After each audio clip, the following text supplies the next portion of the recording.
The 9,534th meeting of the Security Council is resumed. I now wish to give the floor to the representative of Mauritania. Thank you, President. I have the honor to deliver this statement on behalf of the member state of the Organization of Islamic Cooperation in my capacity as a chair of OIC Group. Allow me at the outset to welcome and congratulate the newly elected non-permanent member of the UN Security Council for the term 24-25.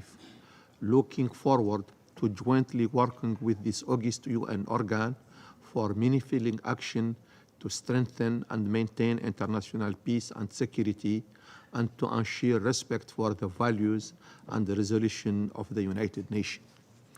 Our appreciation goes to non-permanent member states who have successfully completed their term. We extend our heartfelt congratulations to the newly elected member with the special recognition for Algeria, Guyana, and Sierra Leone, the esteemed member of our organization. May their upcoming tenure be marked by the success and fruitful accomplishment. Mr. President, this meeting is convened once again to address the grave situation unfolding in the occupied Palestinian territory, particularly in the Gaza Strip, due to the ongoing Israeli brutal aggression against the Palestinian people for the past 109 days, and which has resulted so far in the loss of thousands of innocent lives, tens of thousands of injured, civilian destruction of vital civilian infrastructure, and forced displacement for the majority of population in Gaza Strip, in blatant violation of international humanitarian law and relevant UN resolution. The atrocity being committed by Israeli occupied forces akin to genocide act are reminiscent of the darkest scene and memory in human history, such as the ethnic cleansing and acting that amount to genocide witnessed during the Palestinian 1984 catastrophic Nakba. The deliberate and indiscriminate killing and maiming of about 100,000 of innocent Palestinian civilians, including women and children, is a testament that the genocide intent behind this act. The wanton destruction of residential buildings, schools, hospital, and UNRWA facility further underscores the systematic Israeli persistent in eradicating the Palestinian people, national, ethnic, and religious identity. This required indeed immediate attention and intervention of this esteemed body.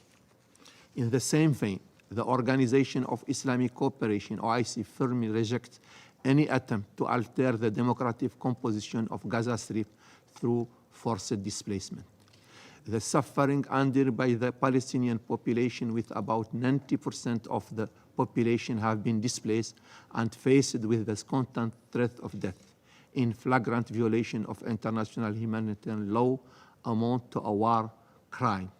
In addition, Israelis' obstruction of aid workers and the denial of essential supplies such as food, water, electricity, medicine, and shelter exacerbate the humanitarian crisis and constitute heinous crime that demand urgent intervention on humanitarian, legal, and political front.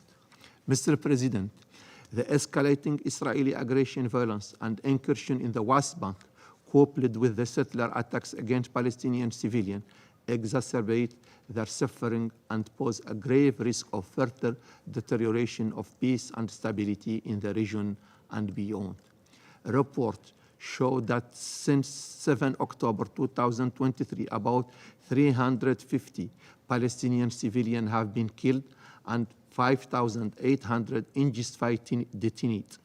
This international community must strongly condemn this human rights violation, put an end to these criminal acts, and hold those responsible accountable for their crimes. Furthermore, The OIC draw attention to the disturbing report of abuse, ill treatment, collective punishment, torture, and violence perpetrated against Palestinian detained. The plight of more than 11,000 Palestinian detained included 5,800 who were arrested since 7 October 2023, and the death of 7 prisoners within Israeli jails, demand independent investigation into this violation and require enforcement of international humanitarian law, particularly the 4th Geneva Convention, in order to protect the human rights of Palestinian detainees in compliance with the role of international humanitarian law. In addition to the Israeli assault on dozens of mosques and churches in Gaza Strip, illegal Israeli action violating the sanctity of Al-Aqsa Mosque continue unabated. Report shows that more than 50,000 Israeli settlers stormed into Al-Aqsa Mosque in 2023 under the protection of Israeli forces. While illegal acts of suppressing, assaulting, terrorizing, and banning Muslim worshippers from reaching Al-Aqsa Mosque were strictly imposed in blatant violation of the right to freedom of religion and belief under international humanitarian law. Mr. President, the OIC deeply regrets that the fact this august body has so far failed to adopt needed international resolution toward the protection of Palestinian civilians as the primary UN body tasked with protection, global peace, security, and justice. The Security Council must do more to enforce its own resolution, prevent further crimes of aggression, and acts that amount to genocide, and ensure Israeli respect for and compliance with its obligation under international law. In response to this current heinous and unprecedented Israeli aggression against Palestinian civilians, a joint Arab and Islamic summit took place on 11 November 2023 in Riyadh, Kingdom of Saudi Arabia.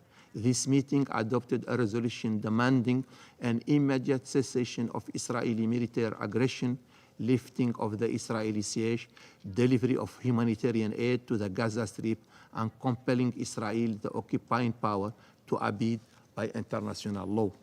Mr. President, we call for an immediate and decisive action by this august body to halt the ongoing brutal Israeli aggression and impunity, and assure accountability for Israel, the occupying power, for its crime against humanity and illegal blockade on Gaza Strip.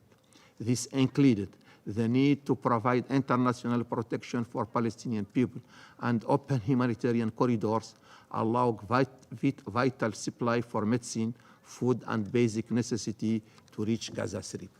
In closing, the OIC stressed that security and stability in Palestine could only be achieved through the implementation of international resolution that would lead to ending the Israeli colonial occupation and enabling the Palestinian people to achieve their legitimate right to return to self-determination. This is in addition to the realization of sovereign and independent state of Palestine over all the Palestinian territory occupied since 1967. With East Jerusalem as its capital, based on the vision of two-state solution, the relevant UN resolution, and the Arab Peace Initiative. I thank you for your kind attention. I thank the representative of Mauritania for the statement, and I now give the floor to the representative of Cuba. Señor Presidente. Mr. President, we endorse the statement delivered by Namibia on behalf of the chair of the Committee on the Exercise of the Inalienable Rights of the Palestinian People. It's time to stop Israel's genocide against the Palestinian people. We reiterate our unequivocal demand for an immediate ceasefire and an end to the belligerent rhetoric. The urgent mobilization of emergency humanitarian aid under UN coordination is essential to address the catastrophic situation in Gaza. The summit of non-aligned movement and the South-South summit held recently in Kampala unequivocally stated the very same. We demand that the United States government stop paralyzing the United Nations Security Council. This body must fulfill its mandate as soon as possible to stop the collective punishment being carried out by Israel, the occupying power, against the Palestinian population, and put an end to the escalating violence and massacre in Gaza. History will hold the United States government accountable for its repeated complicit veto, which guarantees impunity for war crimes and crimes against humanity committed by the occupying power. Mr. President, the root causes of the Israeli-Palestinian conflict, which did not begin on October 7, 2023, must be addressed without delay. It is urgent that this Security Council enforce its own resolutions to end the Israeli occupation of Palestinian territory, including East Jerusalem. This body cannot remain inert in the face of Israel's illegal annexation policy, all of its colonizing practices, and its apartheid system, which have persisted for more than 7 decades in the occupied Palestinian territory, in flagrant violation of the purposes and principles of the United Nations Charter and international law. Nothing can justify such actions. A comprehensive, just and lasting solution to the Israeli-Palestinian conflict based on the creation of 2 states, which would allow the Palestinian people to exercise their right to self-determination and to have an independent and sovereign state within pre-1967 borders, with East Jerusalem as its capital, and which would also guarantee the right of return of refugees, can wait no longer. We consider it essential to convene as a matter of urgency a peace conference under the auspices of the United Nations in order to preserve the inalienable rights of the Palestinian people. The admission of the State of Palestine as a fully fledged member of the United Nations can be delayed no longer. Mr. President, we reaffirm Cuba's willingness to contribute to legitimate international efforts to put an end to the current situation. We support South Africa's case before the International Court of Justice against Israel in relation to that country's violations of its obligations under the Convention on the Prevention and Punishment of the Crime of Genocide, to which Cuba is a state party. We reiterate the proposal presented by our country at the recent 19th summit of the Non-Aligned Movement to send urgently an international protection mission to the Gaza Strip. This mission should be authorized by the United Nations General Assembly and mandated to ensure the safety and protection of the civilian population and facilitate the delivery of emergency humanitarian aid, including water and food. We roundly condemn the unprecedented killing of staff of the United Nations Relief and Works Agency for Palestine refugees in the Near East, known as UNRWA, and the killing of refugees being sheltered under the UN flag. We will continue to support the extraordinary humanitarian work of that agency. In line with this position, we call for compliance with Resolution 78/251 presented by our delegation on behalf of the Group of 77 and China to the 5th Committee of the General Assembly, which was supported by the vast majority of member states. Mr. President, resolving the Israeli-Palestinian conflict will contribute to the stability and peace of the entire Middle East region. An end to other Israeli abuses in the region, supported by the United States, would also contribute to this noble goal. We demand the total and unconditional withdrawal of Israel from the Syrian Golan and all occupied Arab territories. Aggressions against Syria, which violate its sovereignty and territorial integrity, and external interference in that sister Arab nation must cease. We support the search for a peaceful and negotiated solution to the situation imposed on it. We condemn the military attacks by the United States and its NATO allies in Yemen in violation of international law. Acts of this nature encourage the spread of war and genocide in the Gaza Strip. Violence is not the solution to the conflicts in the Middle East. We reiterate our strong condemnation of the terrorist attack perpetrated in Kerman during the ceremony commemorating the 4th anniversary of the assassination of General Qasem Soleimani. We express our solidarity with the Iranian people and government. Our heartfelt condolences go to the families of the victims. We demand an immediate and unconditional end to the arbitrary and illegal unilateral coercive measures imposed by the United States against sovereign nations in the Middle East. Let us stop the double standard, selectivity, and political manipulation that undermine the cause of international peace and security. The Security Council must put itself at the service of the peoples of the United Nations and not at the spurious interests of the war machine. Thank you very much. I thank the representative of Cuba for the statement, and I now give the floor to the representative of Brazil. Merci, Monsieur le Président. Thank you, Mr. President. I congratulate France on having convened this high-level debate, which once again has drawn the international community's attention. President, it has been decades since the present item in the Council's agenda was first considered. There is a need to go beyond wishful declarations and engage in dialogue and compromises that translate into action. As never before, there is a need for real diplomacy and true political will that enable effective multilateral action. The Middle East peace process has long been stalled, not by itself, but by deliberate actions from different sides. Now we are witnessing the cruelest war, one that seriously threatens the prospect of a peaceful coexistence between Israelis and Palestinians. Let me repeat what Brazil has been urging this Council to achieve for far too long: an immediate ceasefire in Gaza before nothing else is left to be saved.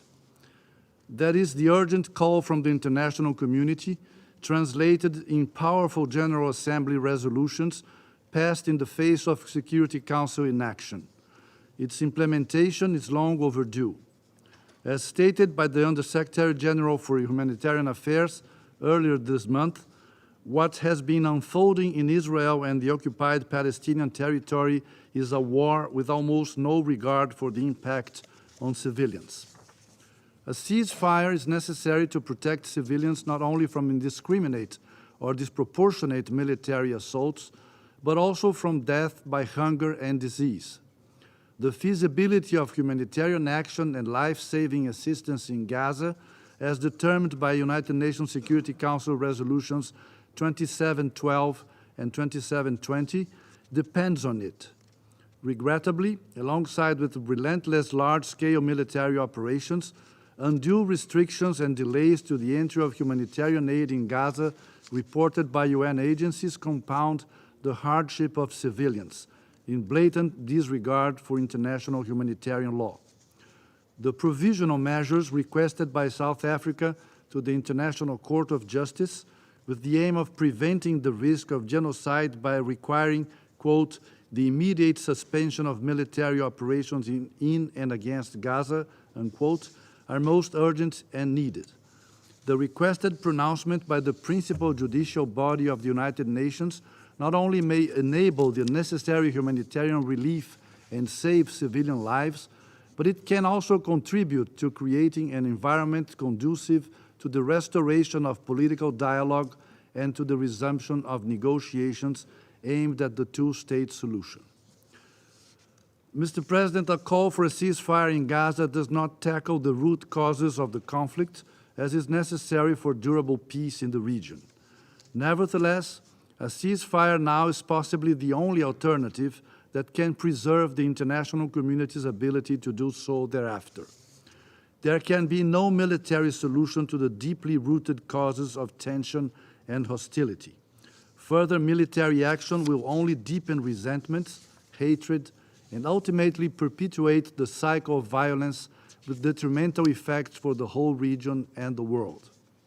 Beyond Gaza, in the West Bank, in the Red Sea, in Yemen, across the blue line between Israel and Lebanon, in Iraq, in Syria, and of course also in Israel, the escalation of hostilities and new security incidents seem directly related to this growing sentiment of distrust and outright disregard for international law, prompted by our collective inability to avoid the tragedy in Gaza, ensure accountability, and pave the way for a true and effective peace process.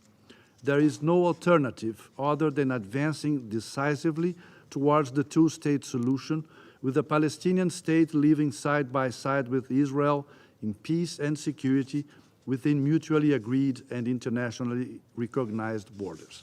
Thank you. I thank the representative of Brazil for the statement, and I now give the floor to the representative of Iraq. شكرا جزيلا السيد الرئيس. Thank you, Mr. President. We align ourselves with statements by the OIC and the Arab Group. I would like to congratulate the French Republic for assuming the presidency of the Council this month. We thank France for its efforts in facilitating the holding of this extraordinary session.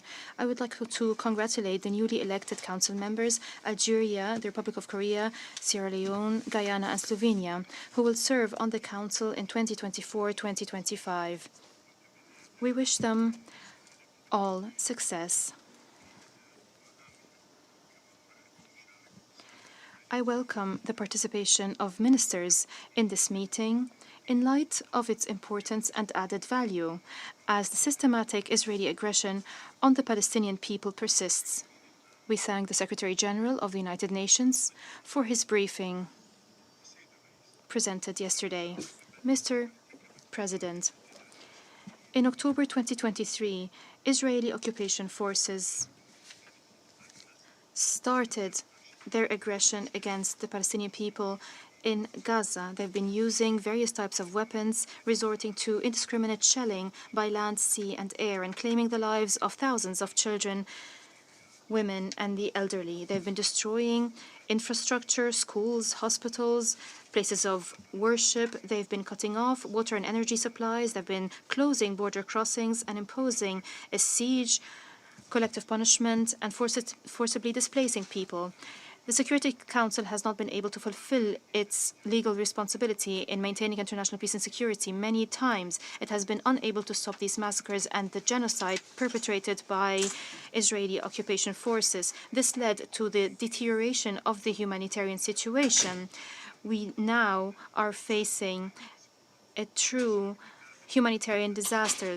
As the Secretary General has said, it is an unprecedented situation because of the intensity of military operations, and this all will have effects on international and regional peace and security. I take this opportunity to express my appreciation to the United Nations and humanitarian agencies who have been on the ground providing assistance. They continued with their humanitarian action in very difficult circumstances. Despite the loss of lives, as we know, UN staff has paid the ultimate price. Israeli occupation forces have been ignoring calls for a ceasefire. The vast majority of member states have voted in favor of two extraordinary resolutions adopted at the extraordinary session of the General Assembly to stop this aggression, to reach a ceasefire. We hope that this call by the majority of member states will be responded to. We hope that the dignity of the Palestinian people will be maintained, and we hope that Israel will be held accountable for its crimes. Mr. President, Iraq is cognizant that the crises in the Middle East are interconnected. The latest developments in the occupied Palestinian territories will have serious repercussions on the Middle East as a whole. Iraq, since the beginning of this aggression, this unjust war launched by Israeli occupation forces on the Gaza Strip, has made multiple warnings. If these practices by Israel persist, if the Security Council doesn't shoulder its responsibility, the situation will exacerbate and the repercussions will not stop at the borders of Gaza and the Palestinian territories. The specter of war will be looming. Calls for ending the war by the Secretary General and by leaders of the world have been ignored, and the aggressive behavior of Israel persists and is even being supported by a number of states. Expanding the conflict will not provide a solution. The solution lies in the Security Council shouldering its responsibility, adopting a resolution to stop this aggressive war against Palestinians in Gaza. Mr. President, the government of Iraq expresses its full support and appreciation to the Secretary General of the United Nations for his principled position contained in his letter to the Security Council, his position regarding the flagrant violations in Gaza. Iraq stresses that the humanitarian disasters as a result of this aggression led to a humanitarian tragedy, which requires immediate international action. International efforts must be made to stop a spillover of this war. What happened in Gaza on the 7th of October cannot be regarded in isolation of the accumulated violations by Israeli forces in the Palestinian territories, the aggressive campaigns launched by Israel usurping lands and violating holy places for more than 7 decades. In these circumstances, the Palestinian question cannot be changed and reduced to a question regarding displacement and humanitarian crisis. This is why the international community must take tangible measures to end this suffering. We call upon the international community to show its solidarity and to call upon Israel, the occupying power, to stop its aggression against the Palestinian people and to comply with international resolutions. Iraq supports the case filed by South Africa at the ICJ because of the crime of genocide. This is an important step towards a ceasefire, towards accountability, towards justice and the end of occupation. Iraq looks forward to the role played by Ms. Sigrid Kaag on the ground to ensure the delivery of humanitarian aid without obstacles and in a safe way. We call for providing all kinds of facilitations to Ms. Kaag so that she's able to fulfill its role in implementation of Security Council Resolution 2720. It is important to establish a monitoring mechanism by the United Nations to facilitate and monitor the entry of humanitarian aid to Palestinian territories. Mr. President, the Republic of Iraq, since the beginning of the Israeli aggression, has sent food aid, humanitarian aid, and medical supplies to the Palestinian people in Gaza via the Arish airport in Egypt. This aid has been provided by the Iraqi Red Crescent via the Egyptian Red Crescent to the Palestinian Red Crescent. And we have provided gas also to the Gaza Strip. Mr. President, we once again express our support to the Palestinian people and its right to self-determination and the establishment of a Palestinian state on Palestinian territories. I thank you. Le représentant de l'Irak pour... I Thank the representative of Iraq for their long statement, and I give the floor to the representative of Portugal. Thank you, President, and thank you also for the convening of this debate. Since the last open debate on the situation in the Middle East, the violence is spreading across the region. Hostages are still being held captive by Hamas. The suffering of the Palestinian people in Gaza is unprecedented.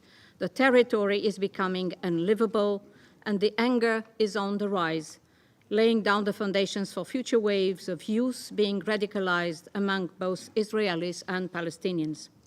Once again, Portugal would like to reiterate its unequivocal condemnation of the terrorist attacks by Hamas, reaffirm its solidarity with Israel and its right to self-defense. We demand the unconditional release of all hostages and the direct access to the International Committee of the Red Cross to the remaining captives.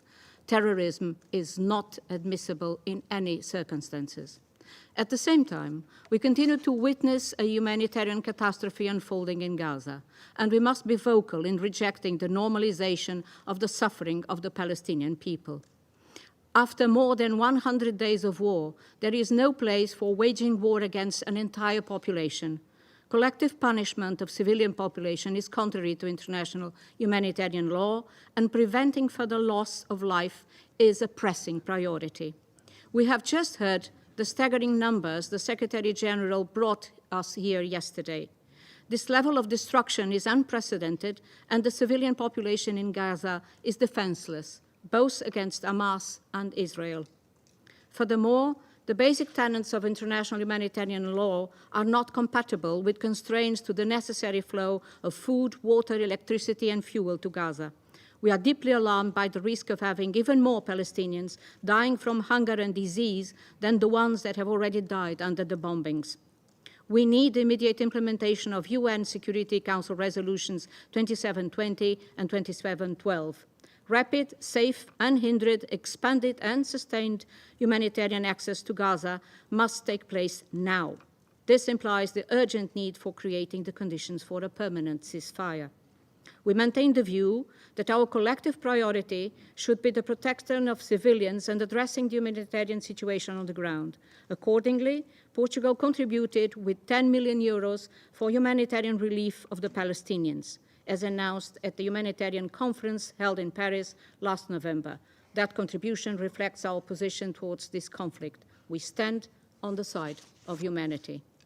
Therefore, we reiterate our support to Secretary General Antonio Guterres' calls for an immediate humanitarian ceasefire. We commend the extraordinary commitment of the UN workers on the ground, and we reject any attempt to undermine the UN credibility and authority. Political narratives play a decisive role in shaping public opinions. Hence, we condemn any statement or message that implies the relocation of Palestinians, and we condemn the widespread violence of radical settlers against Palestinians in the West Bank and Jerusalem. Not holding these acts accountable is inconsistent with the rule of law. Finally, we must do all we can to prevent a spillover of this conflict across the region. Therefore, we call for more actions conducive to de-escalate the situation in south of Lebanon, Syria, Iraq, and the Red Sea. We call as well for maximum restraint. It is time to bring back the diplomatic track. Mr. President, we must address the structural drivers of this conflict. We must bring hope in the future for the Palestinian people and meet the security concerns of Israel. This must be done through a new impetus to the peace process, building, among others, on the Arab Peace Initiative. And this requires trust and will to engage in meaningful negotiations. We know what we aim for, peace in the region based on a two-state solution. This is the only way forward. Let us now lay down the conditions to achieve that goal. I thank you. Je remercie. I thank the representative of Portugal for their statement. I now give the floor to the representative of St. Lucia. Thank you, Mr. President, for giving me the floor. I have the honor to deliver this intervention on behalf of the 14 member states of the Caribbean Community, CARICOM. Allow me to extend our appreciation to the Secretary General, Guterres, for his remarks at yesterday's open debate. Mr. President, CARICOM is deeply concerned over the unrelenting hostilities in the Gaza Strip. which threaten an already delicate region and breeds fear, mistrust, and disillusionment about the possibility of a two-state solution as provided for in Security Council Resolution 242. The statistics are stark. Since October 7th, over 23,000 Palestinians have been killed in the Gaza Strip, with over 85% of the population being displaced, some multiple times. Although the situation is grim, CARICOM maintains hope that where there is a convergence of strong political will and unity, a solution can be achieved. However, a precondition to this is the implementation of an immediate ceasefire. Without it, the resulting death and devastation wrought in the Gaza Strip would further delay the possibility for peaceful coexistence. To this end, we reiterate our call for an immediate ceasefire that would facilitate the parties' return to the negotiating table, a necessary step in building trust. We further underscore that the immediate and unconditional release of all hostages would also operate as a confidence-building mechanism. Alongside efforts towards a ceasefire is the need for permanent, unhindered, and unconditional passage of humanitarian aid at levels commensurate with the overwhelming needs.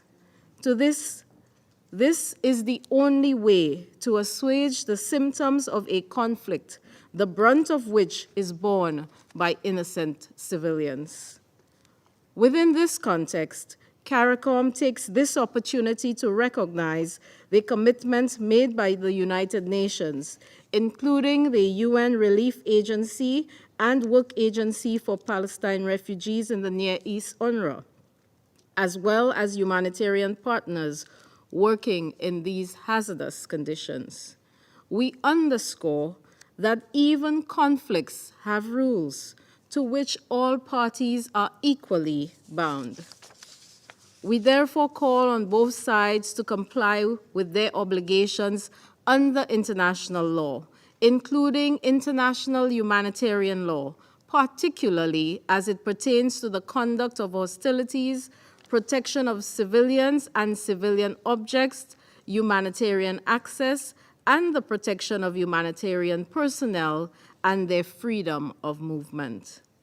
In this vein, we also call on all parties to respect their obligations enshrined within the resolutions adopted by the Security Council, including resolutions 2720 and 2712.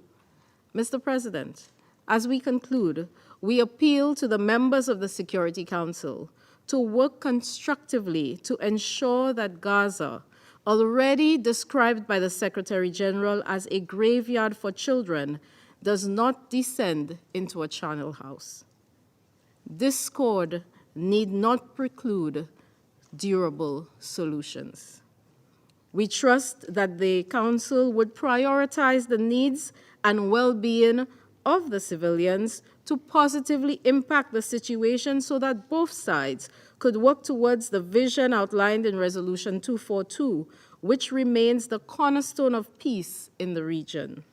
To this end, CARICOM reiterates its unwavering commitment to Resolution 242, emphasizing that both Palestinians and Israelis deserve to exist side by side in peace and within secure and recognized borders. Mr. President, on behalf of the 14 member states of the Caribbean Community, CARICOM, I thank you. I thank the representative of St. Lucia for their statement, and I now give the floor to the representative of Bangladesh. Mr. President, I thank the French presidency for organizing this important debate. I also thank the Secretary General for his comprehensive briefing. My delegation aligns itself with the statement delivered by Mauritania on behalf of the OIC group. Mr. President, The humanitarian crisis in Gaza is staggering, with over 25,000 Palestinians have been killed and more than 66,000 injured since October 7, 2023.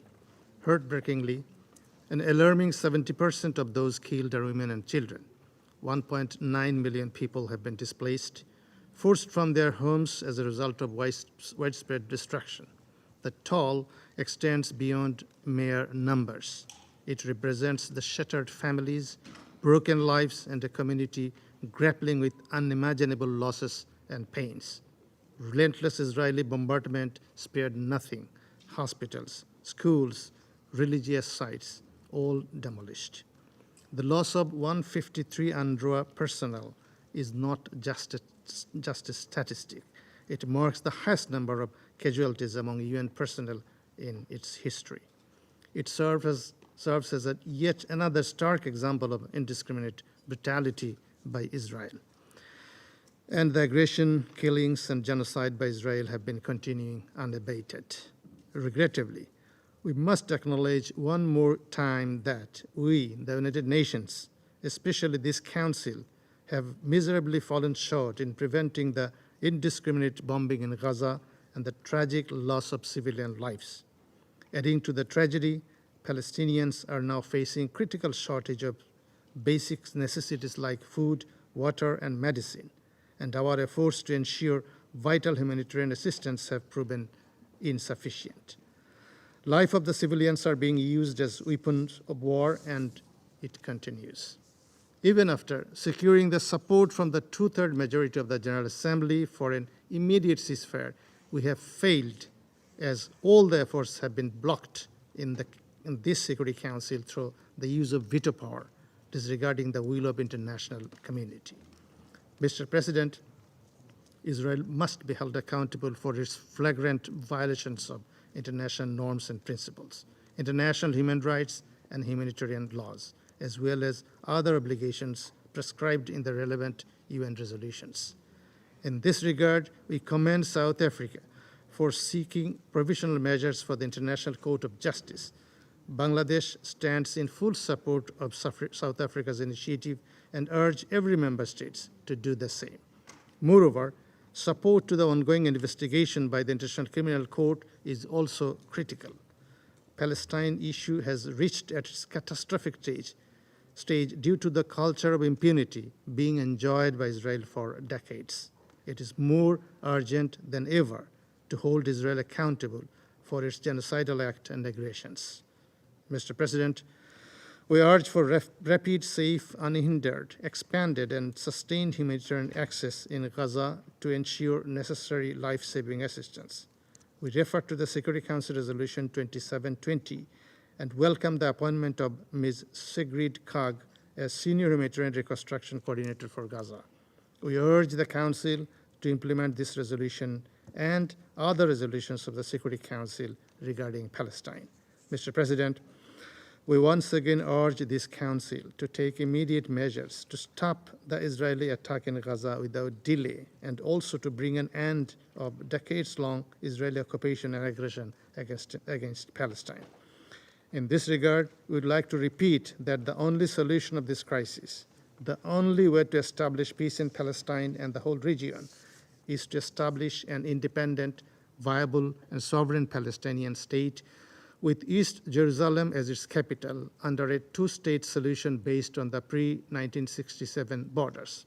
In this connection, we wish to express our full support to Palestine's full membership of the United Nations at the earliest. I thank you, Mr. President. Je remercie.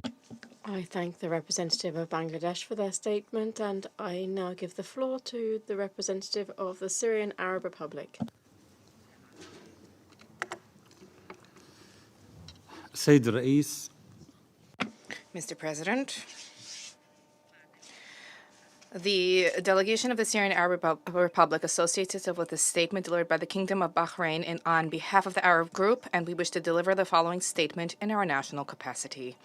The grave developments in the Middle East region as a result of Israeli barbaric operations which are ongoing against the Palestinian people for more than 100 days, and the repeated attacks targeting Syrian territory are but a drop in the bucket in the manifold Israeli crimes that date back more than 75 years. This reflects the well-entrenched tendency in the Israeli entity to destroy more than 225,000 Palestinians, most of whom were women and children, have been killed up to this date. More than 80% of homes were destroyed in the north and center of the Gaza Strip. The displacement of the Palestinian people outside of their lands and to liquidate the Palestinian cause. That is the aim. The Israeli occupying power is continuing its inhumane blockade of Gaza, is preventing the delivery of humanitarian assistance, is using prohibited weapons prohibited under international law, including phosphorus weapons, increasing the threats of use of the nuclear bomb. There includes war crimes, crimes against humanity, including the crime of genocide. And this is in a manner that is in flagrant contempt of international principles and international law.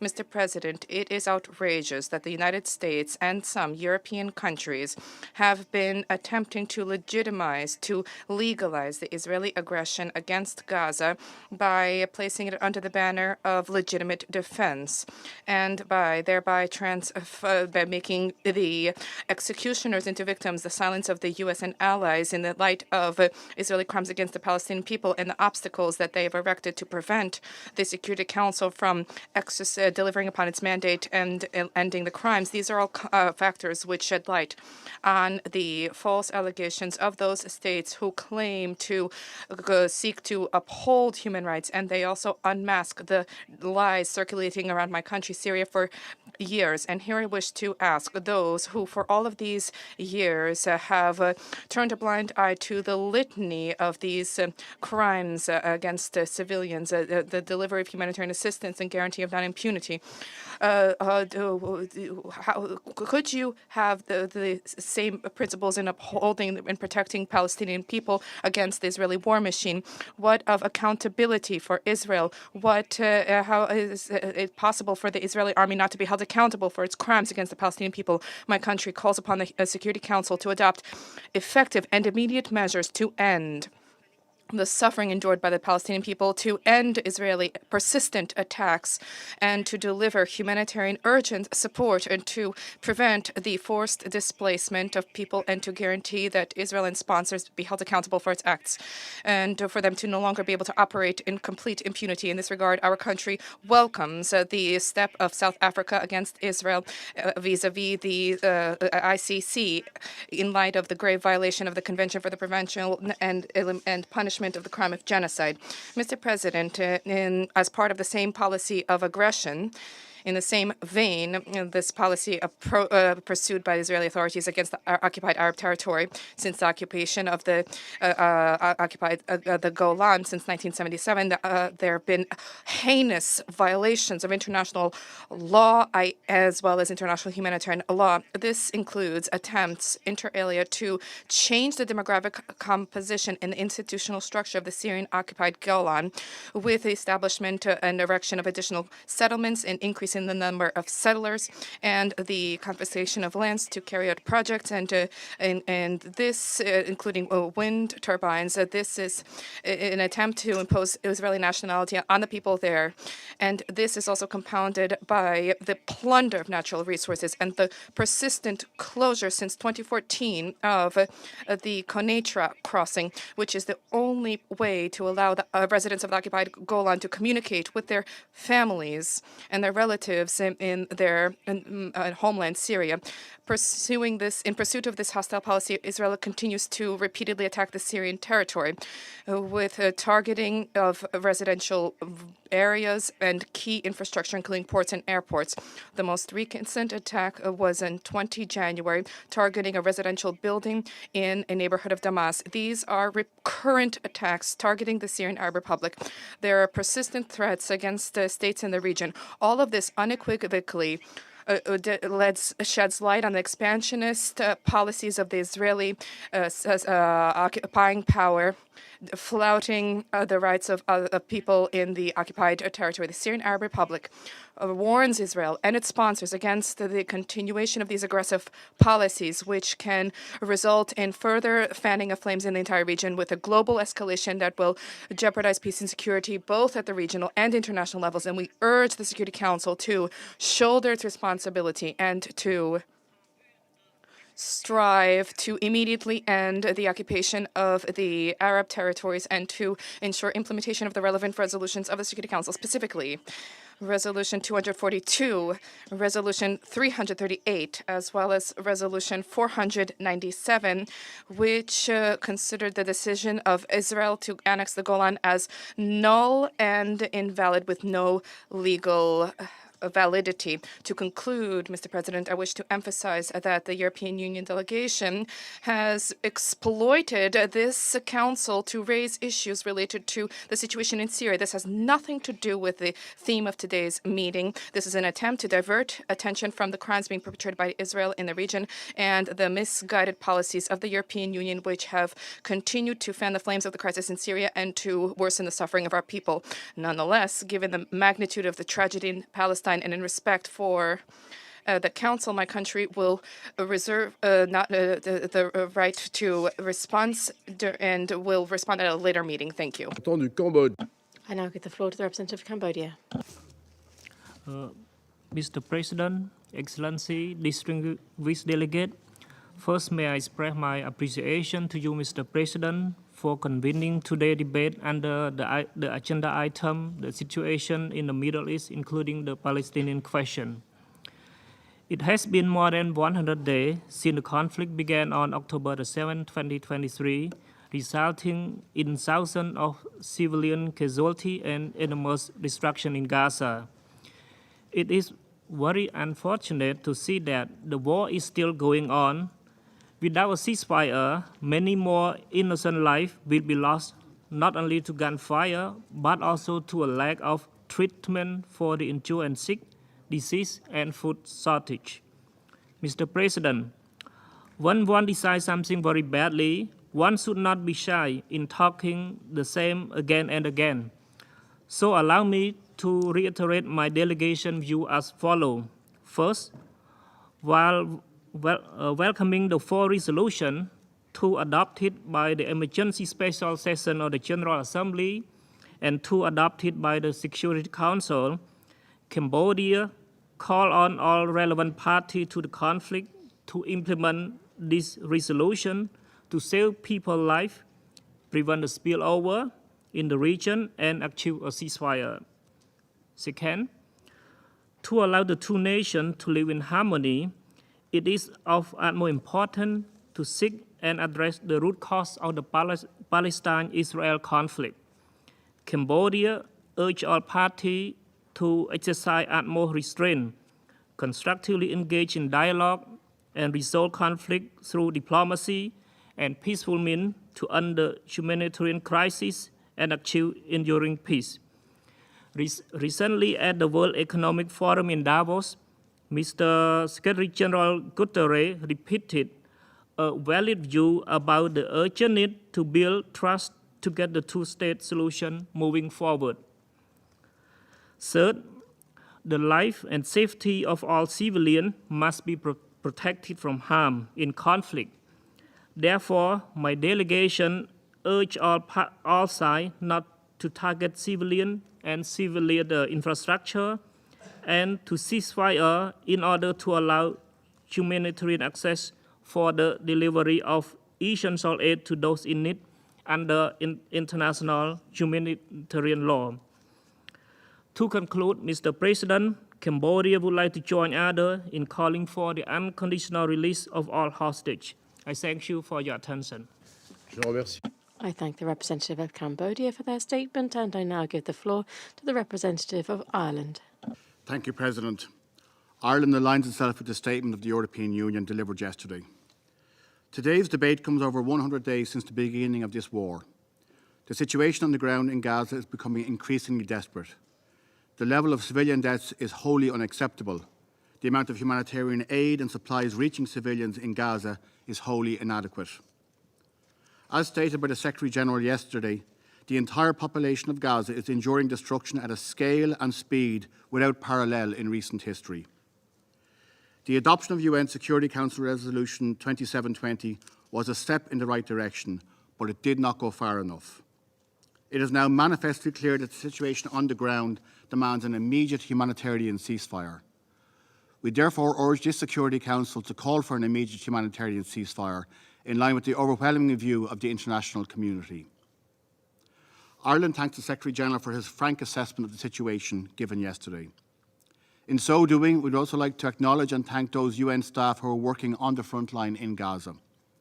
We also express our heartfelt condolences to the families of those who have been killed. Ireland is shocked that a sustained campaign of disinformation and delegitimization is directed towards UN organisations, particularly UNRWA, as well as the ICRC. It is vital that this campaign ceases and that Israel instead moves to foster a more constructive relationship with these organisations. President, Ireland has consistently condemned the attacks launched by Hamas on and since the 7th of October. The rape and murder of civilians, destruction of civilian property, taking of hostages, use of human shields, and firing of indiscriminate rockets at urban centres are serious violations of international humanitarian law, for which those involved must be held responsible. We have called for and continue to call for all hostages to be released immediately and unconditionally. However, it is equally beholden upon all of us to recall that international law limits the use of force in self-defence to no more than is necessary and proportionate. No more.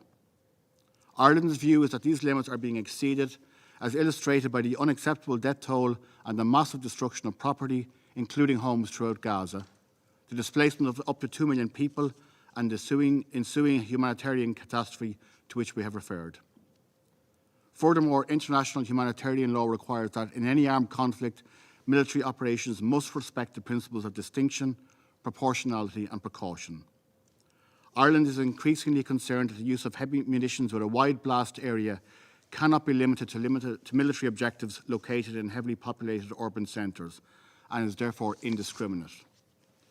Their use in these circumstances unavoidably leads to the extensive destruction of nearby civilian property and loss of civilian life. The use of these munitions must stop and must stop now. President, Ireland reiterates that we must take concrete steps to achieve long-term peace, stability and security for Palestinians and Israelis alike and for the region as a whole. This can only be done through a sustained and serious commitment to a two-state solution. And this requires genuine political will. The rejection by Prime Minister Netanyahu of the perspective for a sovereign Palestinian state is not acceptable.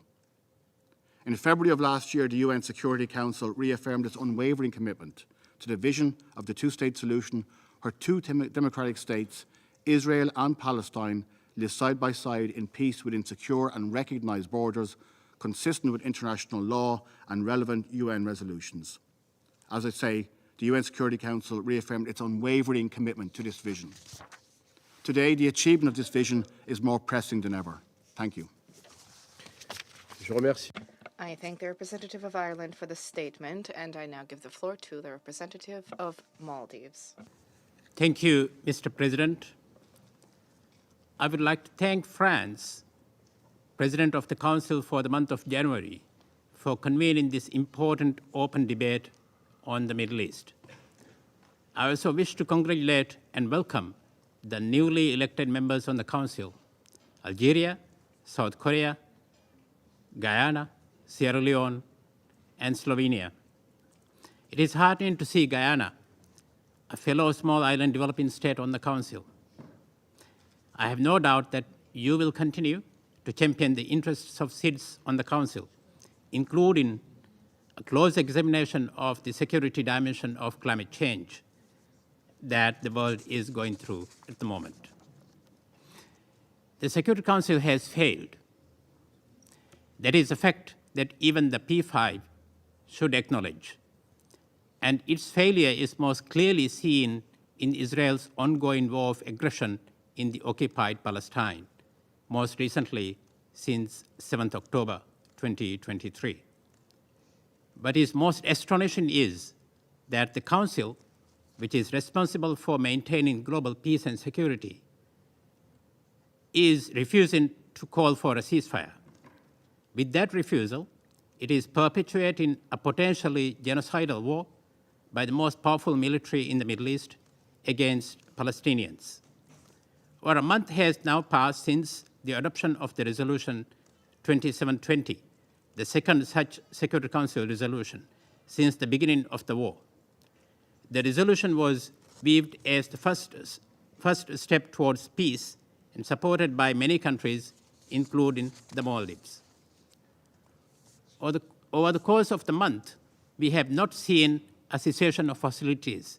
We have not seen an end to the collective punishment imposed on the Palestinian people. We have not seen the adherence of Israel to international law and international humanitarian law. The Council needs to enforce its resolutions and universally implement its mandate, and we risk losing the faith in the United Nations system as a whole and the weakening of the multilateralism. The Council should send a clear and unmistakable message to the Middle East. The message should say to Israel to immediately and unconditionally accept and implement a ceasefire, open humanitarian corridors, release the prisoners, return to the negotiation table, and pay for the reconstruction of Gaza. The Middle East is encouraged that many powerful supporters of Israel have come out in the recent weeks and called for the establishment of an independent, sovereign state of Palestine in the lands currently occupied by Israel. Such calls should also include the fact that lasting peace can only be achieved in the Middle East with the establishment of an independent state of Palestine based on pre-1967 borders with East Jerusalem as its capital. The Maldives welcomed South Africa's application to the International Court of Justice on 29 December 2023, requesting to declare Israel is in breach of 1948 Convention on the Prevention and Punishment of the Crime of Genocide. An expedited response by the court will undoubtedly enable to take urgent action against all acts and measures that are in breach of international humanitarian and international human rights law. Tension in various parts of the Middle East have also resulted in attacks including massive bombardments and substantive loss of lives. We would like to see a deeper engagement by the UN, especially the Department of Political and Peacebuilding Affairs, in promoting dialogue, mediation, and other preventive diplomacy tools. We also like to believe that DPPA and other UN agencies have accumulated a substantial amount of knowledge on conflict resolution and management in the Middle East. We call on the Council members to use such resources, for such knowledge can generate evidence on what policies and tools have worked and what have failed in preventing conflicts and in sustaining peace. That enduring conflict in the Middle East stands as a powerful symbol of the failures of this Council. The Maldives, therefore, urges the Council to uphold its obligation in maintaining international peace and security. We reiterate our calls for an immediate ceasefire in Gaza and allow immediate and urgently needed humanitarian aid and assistance to the Palestinian people. I thank you. Je remercie. I thank the representative of Maldives for the statement, and I now give the floor to the representative of Poland. Monsieur le Président. Thank you, Mr. President. I wish to thank you for having organized this debate. Delivered by the European Union. I would like to share some comments in my national capacity. Poland reiterates its unwavering commitment to peace and stability in the Middle East. We're strongly in favor of a robust coordination of all efforts to restore calm in the region. For this purpose, Poland will remain actively engaged in various diplomatic fora. Although the key role here is for the regional partners, we support all processes that have a potential to contribute to achieving a diplomatic solution and to improve the situation of civilian populations. In the longer term, we firmly back a viable two-state solution based on internationally agreed parameters. Mr. President, applauding the initiatives of Malta and the United Arab Emirates, we welcome the Security Council's Resolution 2712 and 2720 and call for their swift and full implementation. We extend our gratitude to all humanitarian actors, particularly UNRWA, which persist in delivering life-saving assistance to the civilians affected by the situation on the ground. Saying that, we strongly underline the need for all aid to be distributed solely by UN agencies in order to prevent its misuse by terrorist organizations. Mr. President, from the very beginning, Polish authorities at all levels have condemned Hamas' brutal attacks in the strongest possible terms. The use of innocent civilians as human shields is particularly repulsive. We consistently call for the release of all hostages without any preconditions. We are of the opinion that Israel, just like any other state, has the right to defend itself in the face of terror. Nevertheless, we emphasize that the right to self-defense must be exercised in full compliance with international law, including international humanitarian law. We strongly advocate for immediate relief to Gaza's civilian population through increased humanitarian effort. The extremely tragic situation of Gazans must be alleviated without delay. Therefore, we have increased our humanitarian aid to the Strip. Poland doubled its financial contribution to the UNRWA and provided additional funding for UNICEF and WFP operations in Gaza. Mr. President, we have been following with concern the security situation in southern Lebanon and the ongoing skirmishes between Hezbollah and IDF. In this context, we reiterate our strong support for unified actions aimed at preventing a regional spillover of the Gaza conflict. We need to encourage all sides to find a diplomatic solution that will allow for the Lebanese and Israeli to return to their homes in the areas close to the border. Now, with regard to Houthi attacks on commercial ships in the Red Sea, Poland deems these actions totally unacceptable. There is no doubt that Houthi attacks pose a threat to global trade operations and increase the risk of regional escalation. Therefore, we hope that the recent Security Council Resolution 2722 will contribute to our common goal to de-escalate tensions and restore stability in the Red Sea area. Mr. President, to conclude, preventing a regional spillover and restoring calm in the Middle East is now more urgent than ever before. We believe that ending the hostilities in Gaza would facilitate the process of reaching a diplomatic solution to the situation in the region. We believe that the UN community should be able to develop a common position on this extremely important issue. Otherwise, the escalation and spreading of the conflict may have further devastating and long-lasting consequences. Merci beaucoup, Monsieur le Président. Thank you very much. I thank the representative of Poland for the statement, and I now give the floor to the representative of Colombia. Gracias, señor presidente.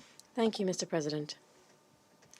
As a nation committed to the promotion of peace and respect for human rights, Colombia has been working to bring together the majority of member states of this organization to demand an immediate cessation of hostilities, bringing an end to the violence and barbarity that has been spiraling in the Middle East since the beginning of October, and which to date has not let up. The escalation of violence that we have seen for more than 100 days in the Middle East poses an imminent threat to the maintenance of peace and security in the region. The vast majority of those who have died are women and children, which is absolutely unacceptable. Our national experience has shown us that violence only begets more violence and more loss of life, leaving in its wake a baleful legacy for societies, particularly young people and future generations. Colombia expresses its solidarity with all of the victims and their families.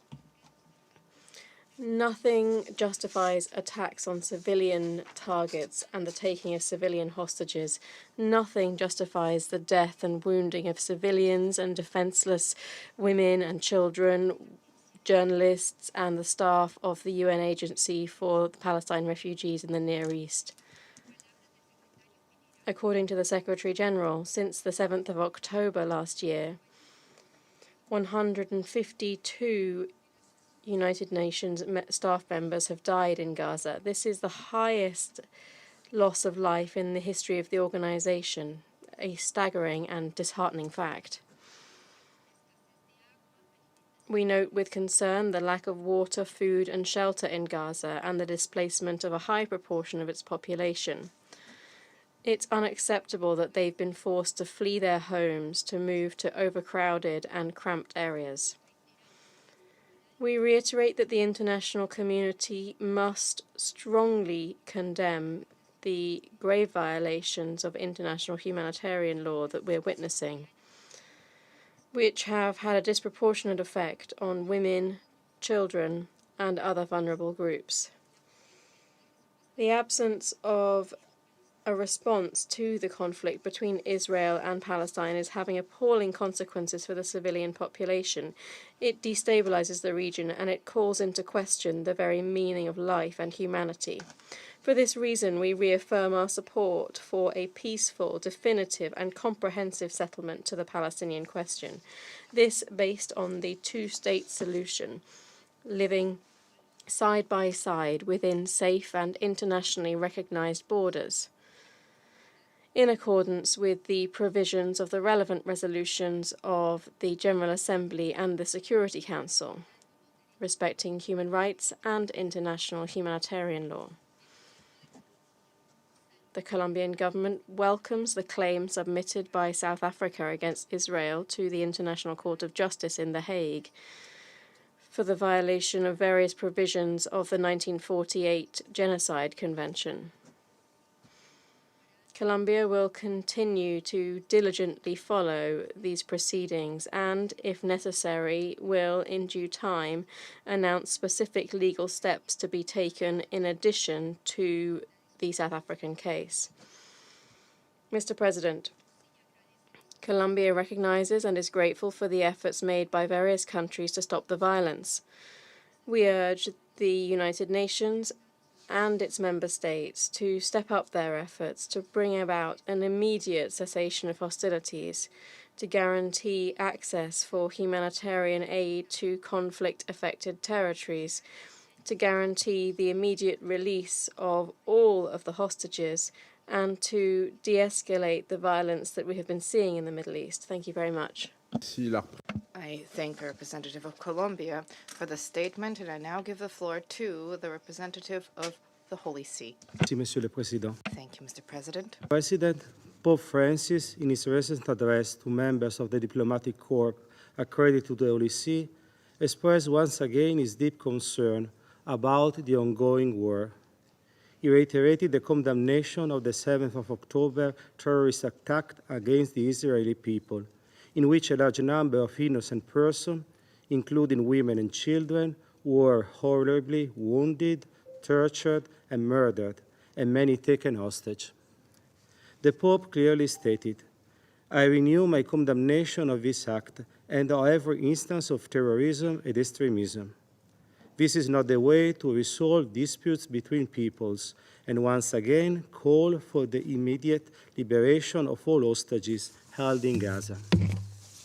At the same time, Pope Francis renewed his appeal for a ceasefire on every front, including Lebanon, which would allow space for dialogue, however difficult it may be, in order to secure the release of the hostages still being held in Gaza and to facilitate the distribution of much-needed humanitarian aid.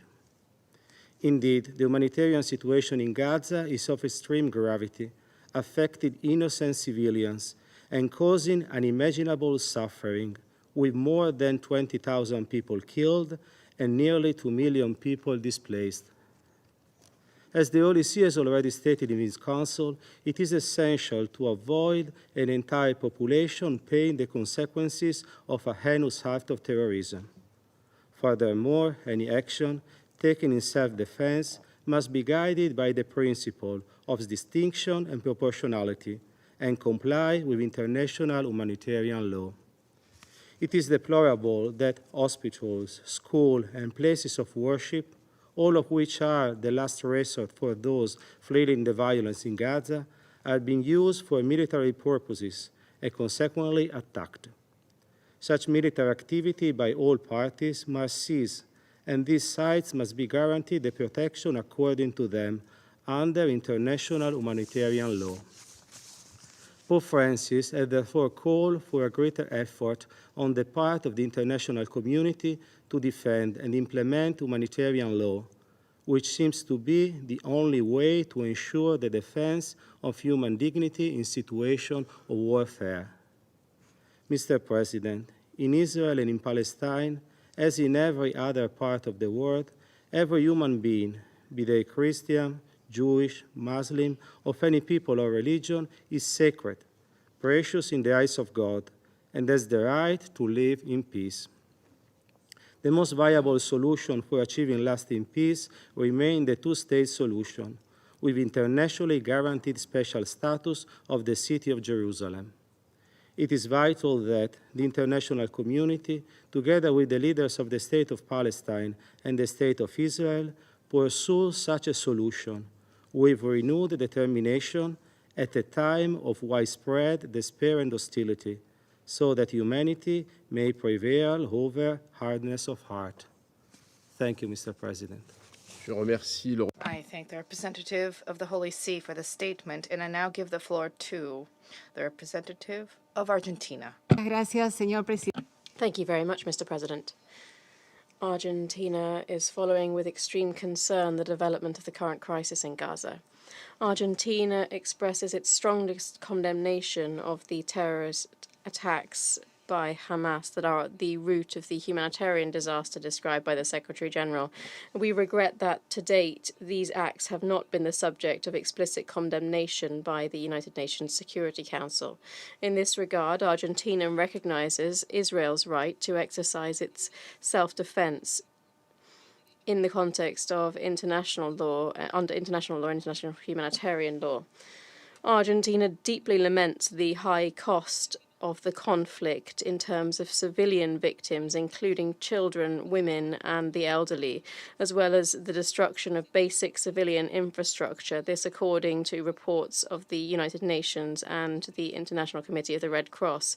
We express our condolences to the families of the civilian victims of all nationalities who have lost their lives as a result of the current armed conflict. Argentina has always believed that everything must be done to protect the lives of innocent civilians.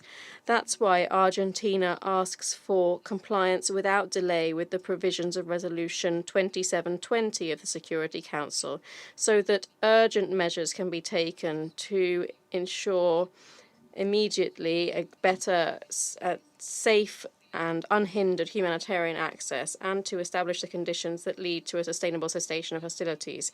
In line with the aforementioned resolution, Argentina demands the immediate and unconditional release of all hostages taken in the objectionable terrorist attack perpetrated by Hamas on the 7th of October last year, who continue to be held captive. These include Argentinian nationals from my own country who continue to suffer for themselves the consequences of that act. Argentina expresses once again its commitment for a fair and definitive peace, ending the Palestinian-Israeli conflict, this in accordance with international law and the relevant resolutions of the United Nations General Assembly and Security Council. Only through the resumption of a dialogue process based on the two-state solution, living side by side in peace and security within safe and internationally recognized borders, will it be possible to achieve lasting peace. In this context, it's urgent to renew the commitment of the international community to encourage Israelis and Palestinians to return to the negotiations table in order to achieve a peaceful, concerted solution to this conflict.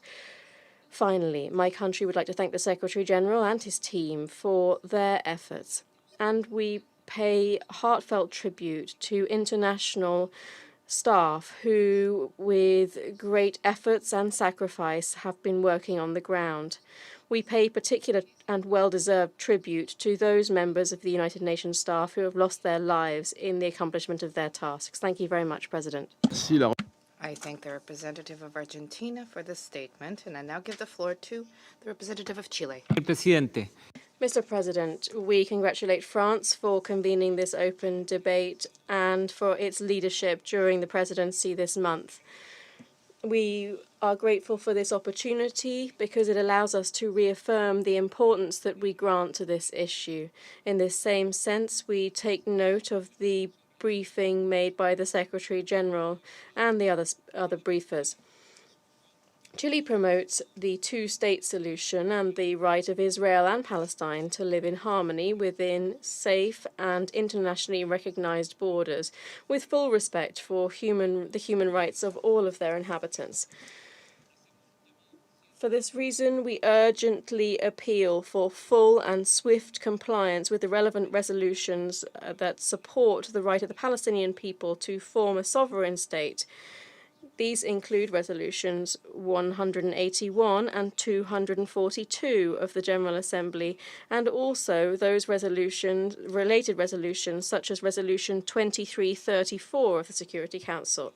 That resolution reaffirms that the establishment of settlements by Israel in the occupied Palestinian territory, including East Jerusalem, has no legal validity and represents a flagrant violation of international law. Mr. President, undoubtedly, the terrorist acts perpetrated by Hamas on the 7th of October last year and the indiscriminate response of the State of Israel affecting the civilian population living in the Gaza Strip, and which has also affected the West Bank, violate the respect for the UN Charter, international law, and international humanitarian law. Added to that, we are alarmed by the repercussions of this conflict on the rest of the region. Indeed, we have seen events that are a source of deep concern to us. For this reason, we echo the call by the Secretary General himself and by the various heads of different UN agencies, including UNRWA, the WHO, the World Food Programme, and UNICEF. That was an appeal for an immediate, lasting, and full ceasefire to ease the tensions. A ceasefire continues to be a priority to ensure the protection of civilians, particularly women, the elderly, and children. There is no doubt that human life must be our highest priority, and to date, this Security Council has not been able to manage this side of the situation. We underscore that there is no contradiction whatsoever between a state's self-defense or combating terrorism and respecting the lives of civilians. It simply is impermissible to attack critical civilian infrastructure, including homes, hospitals, schools, shelters, among other things. We note that full, immediate, safe, unhindered, and sustained access must be guaranteed for humanitarian aid. This includes respecting resolutions 2712 and 2720 adopted by this very body last year. We believe that all available access and transit routes for the Gaza Strip must be opened. Mr. President, violence is not resolved with more violence, and its indiscriminate use has claimed the lives of thousands of Palestinian civilians and gravely imperils the lives of the Israeli hostages that has already been made plain. Chile unequivocally condemns the acts of Hamas, just like any other terrorist act, as well as acts of violence and hostility against the civilian population. Furthermore, we demand the immediate and unconditional release of all hostages that continue to be held by Hamas, ensuring their well-being and their treatment in accordance with international law. We encourage all involved parties, as well as the international community, to continue to work to bring an end to this war. This will only be possible through diplomacy and dialogue. We recognize the efforts and the results achieved by friendly countries to mitigate this crisis.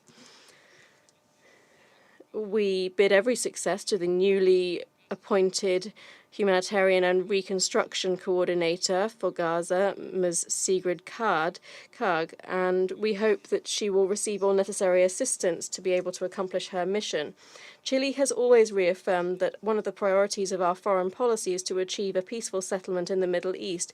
We have constantly expressed our support for a fair and lasting solution. Our commitment is linked to the fact that we are home to the largest Palestinian community outside the Middle East, who began to arrive in Chile at the beginning of the 20th century, becoming integrated into all parts of our society. Furthermore, we are home in our country to a dynamic and active Jewish community. In concluding, we wish to share that last Thursday, along with Mexico, Chile submitted a written referral to the International Criminal Court on the situation in Palestine. The aim of this was to bolster the investigation into alleged war crimes and crimes against humanity in Gaza, the West Bank, East Jerusalem, and Israel, crimes which fall under the Rome Statute. Since there is currently an ongoing investigation by the ICC prosecutor into the situation in Palestine, Chile's aim with this referral is to support the prosecutor in his investigation. For Chile, it's essential to shed light on the facts and responsibilities so that these situations never happen again. Thank you very much, Mr. President. I thank the representative of Chile for the statement, and I now give the floor to the representative of Oman.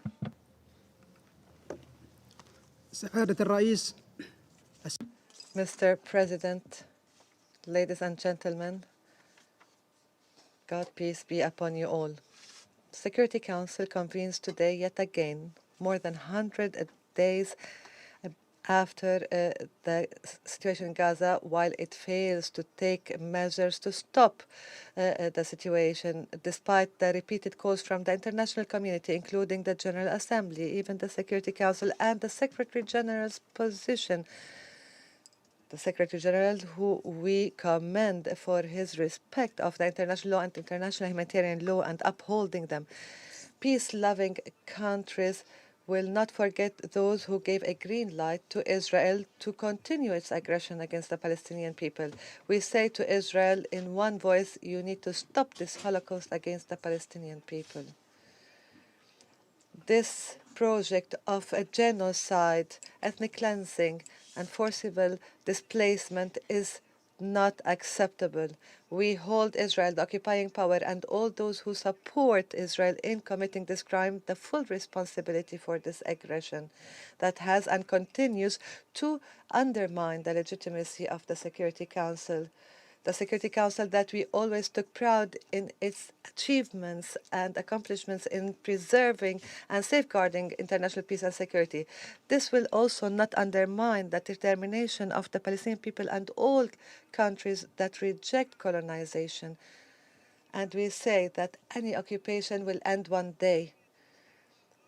Ending the colonization is a project that requires a lot of sacrifices, often with their blood, and this is the price that many people have paid for their dignity, independence, and freedom.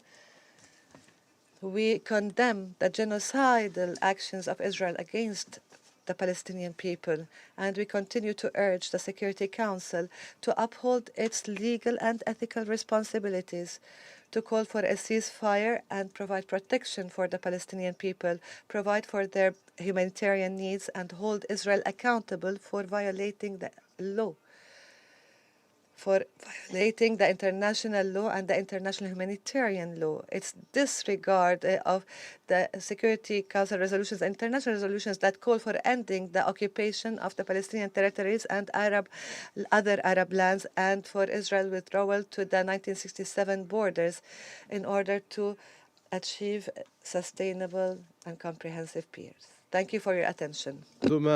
I thank the representative of Oman for the statement, and I now give the floor to the representative of Tunisia. السيد الرئيس Mr. President, I wish to begin with a word of congratulations to France on its presidency of the Security Council during this month, and we commend you for holding this very important periodic debate. I also applaud and welcome the new and congratulate the new members of the elected members of the Council, and I cannot but extend gratitude also to the United Nations Secretary General, Mr. Guterres, for his noble efforts and his repeated calls for a ceasefire in the Gaza Strip. Mr. President, more than 100 days after the outbreak of conflict, the occupying power has continued indefatigably its systematic aggression and its policy of collective punishment and genocide, targeting the fraternal Palestinian people in Gaza by destroying civilian infrastructure to heighten the suffering of the Palestinian people who have been encountering and dealing with a humanitarian disaster due to the ongoing nature of this aggression. We condemn in the firmest terms the war crimes perpetrated by the occupying power against Palestinian civilians who have systematically been killing women, children, decimating entire families, and targeting hospitals, schools, universities, as well as places of worship and even humanitarian personnel. They use starvation and interruption of basic services as tools of war. We cannot remain silent at a time when the international community is silent and the international bodies are incapable of delivering upon their responsibilities. In this regard, Tunisia emphasizes the fact that the steadfast support to the Palestinian people constitutes a moral and legal responsibility. This is incumbent upon the international community as a whole, and therefore it is of paramount importance to step up international efforts to end the bloodletting, to end the colonization, and to ensure that the legitimate aspirations of the Palestinian people are achieved. The paralysis of the peace process, the ongoing deterioration of the situation in the occupied Palestinian territory, these result in the fact that the approach that has been adopted by the international community vis-a-vis the Palestinian cause has remained conditioned on the repeated cycles of violence, and this has prevented the root causes from being dealt with, the root cause being the occupation. This is a reality which further complicates the situation in the region, and this has heightened the suffering of the Palestinian people at a time when people throughout the world are seeking ways to achieve development and economic growth. The Palestinian people continue to suffer under the yoke of occupation and the blockade for more than 75 years. The occupying entity has continued its aggression. Its expansionist project has been, and its flagrant violations of international law in full impunity. Tunisia emphatically denounces the double standards of policies and all attempts to place the executioner and the victim on the same footing, or attempt to liquidate the just Palestinian cause. We call for an immediate ceasefire, reiterate that call for the guarantees for the protection of civilians, for accelerated deliveries of unimpeded humanitarian assistance. We reject all attempts of forced displacement of the Palestinian people outside of their land in a flagrant violation of the principles of international law, as well as the resolutions under international law. Mr. President, Tunisia is firmly wedded to the values of justice and of law. Tunisia resolutely rejects any form of pressure and aggression. We reiterate our steadfast position of support for the fraternal Palestinian people in their resistance to the occupation and resistance to the genocide which has been targeted against them, and for the building of an independent Palestinian state with Al-Quds al-Sharif with its capital. We have spared no effort to help advance the cause of the Palestinian people in their legitimate struggle to achieve their inalienable right and to end colonization. Thank you. I thank Tunisia for the statement, and I now give the floor to the representative of Sri Lanka. Thank you, Mr. President, for giving me the floor. Mr. President, the horrific position in Gaza and the West Bank has been described to us in graphic detail in the session that we have heard yesterday and today, would certainly place any other historical conflict known to humankind to be of incomparable intensity in the context of the grotesque manner in which the conflict is being prosecuted by the parties to the conflict, encouraged, of course, by third parties who appear to have little concern for humanity, but simply driven by the greed for global dominance and to satisfy their collateral agendas. We heard the Secretary General yesterday, who told us of the untold suffering and trauma of the Palestinian people and of the family members of the hostages, including those families who lost a family member to the terror of the 7th. Mr. President, it is said that an eye for an eye makes the whole world blind. My delegation does not intend to add more to this tragic narrative. Instead, we would silently wish and pray that sanity that we humans are said to be blessed with will sooner than later prevail. My delegation would therefore seek to appeal to the higher beings in all of us present here at this Security Council meeting by leaving you with a few lines which I have said before from a verse from Rabbi Sheila Weinberg, a community relations professional, titled Two Peoples, One Land. In her zest for peace in the Middle East, a plea worthy of contemplation, and I think it captures what should be the true ethos if we are to achieve a true and lasting peace. It goes thus: two peoples, one land, three faiths, one root, one earth, one mother, one sky, one beginning, one future, one destiny, one broken heart, one God. We pray, she says, that we be granted a vision of unity. May you, the life of all the worlds, source of all amazing differences, help us to see clearly, guide us gently and firmly towards each other, towards peace. As she puts it, let us all breathe together, breathe life to all that we do to alleviate the suffering of those suffering due to this terrible conflict. Mr. President, in the context of the escalation of aggression in Palestine, it is important that we convey a message to all parties involved in the conflict, that we promote empathy, we promote understanding, and plead for a peaceful resolution of the conflict. We understand that the current situation is tense and filled with pain and suffering. We urge all parties to prioritize dialogue, empathy, and the pursuit of peaceful solutions, that it is critical to recognize the value of human lives and the importance of finding common ground. Mr. President, it is important to note that dialogue and empathy alone may not resolve all aspects of the complex conflict in Palestine. However, they provide a foundation, we say, for peaceful negotiations and create a conducive environment. That violence alone perpetuates a cycle of destruction and hinders progress towards a just and lasting peace. That we encourage all parties to engage in constructive dialogue, listen to each other's concerns, and work towards a negotiated settlement that respects the rights and aspirations of all people involved. Mr. President, we know that trust building is crucial in the dialogue process, as it creates a safe and open environment, fosters understanding, builds confidence in the process, and facilitates cooperation and collaboration and sustains dialogue over time. Without trust, Mr. President, effective and meaningful dialogue becomes challenging, hindering progress towards a peaceful solution. Mr. President, peace cannot be kept by force. I say this again. Peace cannot be kept by force. It can only be achieved by understanding. That our clarion call today is for an immediate ceasefire and for all parties to respect international humanitarian law, ensuring the protection of civilians and the provision of necessary aid and support.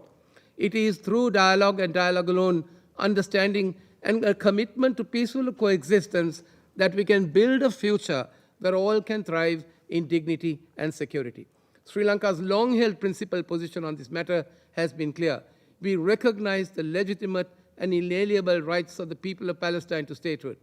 Sri Lanka remains committed to supporting a just and comprehensive negotiated political settlement to the Palestinian issue in line with the relevant UN resolutions leading to two states living side by side based on the 1967 borders. Sri Lanka also, which is the chair of the UN Special Committee to investigate Israeli practices, and continues to stand in solidarity with the Palestinian cause and affirms the rights of the Palestinian people to live in peace and dignity alongside their Israeli brothers and sisters. Mr. President, finally, our plea today to our brothers and sisters of Palestine and Israel is that they must come together as members of one human family, put aside their differences, and strive for a future of peace, justice, and prosperity for all in Palestine and in Israel. That the members of this Security Council, as trustees, I remind ourselves, as trustees of global stability and security, and as pledged in the Charter of the United Nations, must do everything possible and must do everything that it takes to facilitate a peaceful resolution of this conflict that we cannot be heard to pass on to future generations. I thank you, Mr. President. I thank the representative of Sri Lanka for their statement. There are no more names inscribed on the list of speakers. The meeting is adjourned.